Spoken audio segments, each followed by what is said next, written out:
Маскарадните игри по българските земи идват до нас от древни времена, когато човекът чрез магически практики е търсил своето място в космическия ред. В началото на третото хилядолетие тези игри са живи в Пернишкия регион.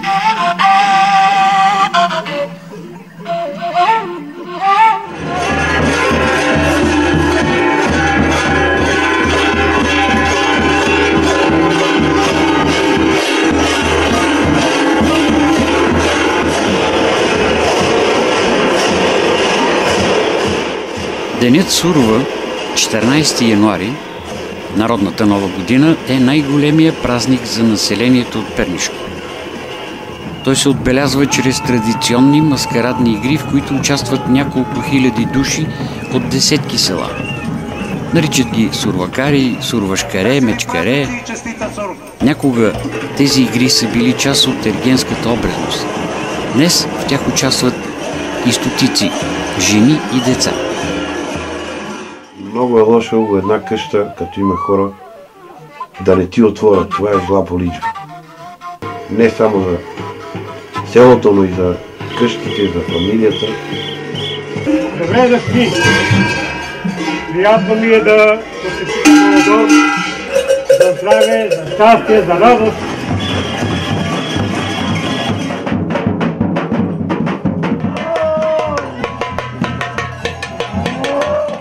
Мечката гази възрастните хора за здраве, а сурвакарите играят на двора будо сурвакарско хоро. Основни персонажи в маскарада са младоженците, мечката с мечкар, свещеника, звънчарите.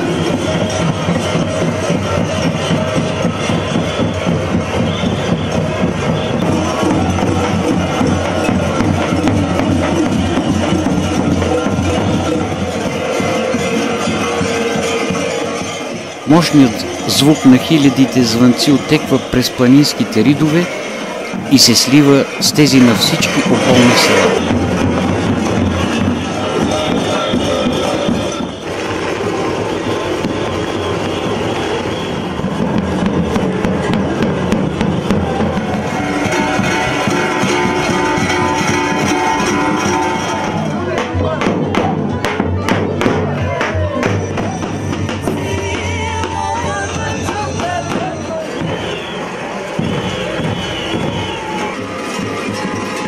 Някога Сурва е бил празник на ергените, но едното време го няма.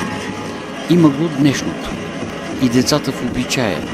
И няма значение момчета или момичета са. И така пренасят през годините венец от емоция. И заедно с тях много спомени. И ги разказват. И ги сънуват. И ги носят. И така пренасят през годините венец от емоция. Такива спомени са останали, а добрите спомени ни правят по-човеци. Това не е мистика, а реалното живеене на духа в днешния ден, който след всеки празник става минало. Различно от това на дедите ни, но препълнено със светли емоции.